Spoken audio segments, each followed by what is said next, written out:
சங்கீதம் 102.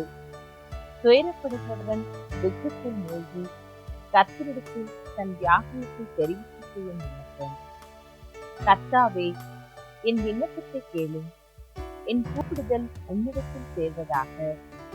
என் ஆபத்து நாளிலே உமது முகத்தை எனக்கு மறையாதேயும், உமது செவியை என்னிடத்தில் சாயும். நான் கூப்பிடுகிற நாளிலே எனக்கு தீவிரமாய் உத்தரவு அருளி செய்யும். என் நாட்கள் புகையைப் போல் ஒழிந்தது, என் எலும்புகள் ஒரு கொள்ளியைப் போல் எரிந்தது, என் இருதயம் புல்லை போல் வெட்டிந்து உலர்ந்தது. என் போஜனத்தை புசிக்க மறந்தேன், என் பெருமூச்சின் சத்தத்தினால் என் எலும்புகள் என் மாம்சத்தோடு ஒட்டிக்கொள்கிறது. வனாந்தர நாரைக்கு ஒப்பானேன், பாழான இடங்களில் தங்கும் ஆந்தையை போலானேன். நான் நித்திரை இல்லாமல் வீட்டின் மேல் தங்கியிருக்கும் குருவியை போல் இருந்தேன். நாடோறும் என் சத்துருக்கள் என்னை நிந்திக்கிறார்கள். என் மேல் மூர்க்க வெறுக்கின்றவர்கள் எனக்கு விரோதமாய் சாபம் இடுகிறார்கள். நீர் என்னை உயர தூக்கி தாழ தள்ளினீர், உமது சினத்திற்கும் கடும் கோபத்திற்கும் உள்ளானேன். ஆதலால் நான் சாம்பலை அப்பமாக புசித்து என் பானங்களை கண்ணீரோடு கலக்கிறேன். என் நாட்கள் சாய்ந்து போகிற நிழலை போல் இருக்கிறது, புல்லை போல் உலர்ந்து போகிறேன். கர்த்தராகிய நீரோ என்றென்றைக்கும் இருக்கிறீர். உம்முடைய பேர் பிரஸ்தாபம் தலைமுறை தலைமுறையாக இருக்கிறது. தேவரீர் எழுந்தருளி சீயோனுக்கு இறங்குவீர். அதற்கு தயவு செய்யும் காலமும் அதற்காக குறித்த நேரமும் இருந்தது. உம்முடைய ஊழியக்காரர் அதன் கல்லுகள் மேல் வாஞ்சை வைத்து அதை மண்ணுக்கு பரிதவிக்கிறார்கள்.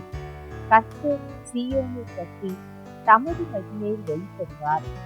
திக்கற்றவர்களுடைய ஜபத்தை அலட்சியம் பண்ணாமல் அவர்கள் விண்ணப்பத்தை அங்கீகரித்தார். அப்பொழுது ஜாதிகள் கர்த்தருடைய நாமத்துக்கும் பூமியில் உள்ள ராஜாக்கள் எல்லாரும் உம்முடைய மகிமைக்கும் பயப்படுவார்கள். பின் சந்ததிக்காக இது எழுதப்படும். சிருஷ்டிக்கப்படும் ஜனம் கர்த்தரை துதிக்கும். கர்த்தர் கட்டுண்டவர்களின் பெருமித்தை கேட்கவும் கொலைக்கு நியமிக்கப்பட்டவர்களை விடுதலையாகவும் தம்முடைய உயர்ந்த பரிசுத்த ஸ்தலத்திலிருந்து பார்த்து வானங்களிலிருந்து பூமியின் மேல் கண்ணோட்டமிட்டார். கர்த்தருக்கு ஆராதனை செய்ய ஜனங்களும் ராஜ்யங்களும் ஏகமாய் கூடி கொள்ளுகையில் சீயோனில் கர்த்தருடைய நாமத்தையும் எருசலேமில் அவருடைய துதியையும் பிரஸ்தாபப்படுத்துவார்கள். வழியிலே என் பலனை அவர் ஒதுக்கி என் நாட்களை குறுக்கப்படுத்தினார். அப்பொழுது நான், என் தேவனே, பாதி வயதில் என்னை எடுத்துக் கொள்ளாதேயும், உம்முடைய வருஷங்கள் தலைமுறை தலைமுறையாக இருக்கும். நீர் ஆதியிலே பூமியை அஸ்திபாரப்படுத்தினீர்.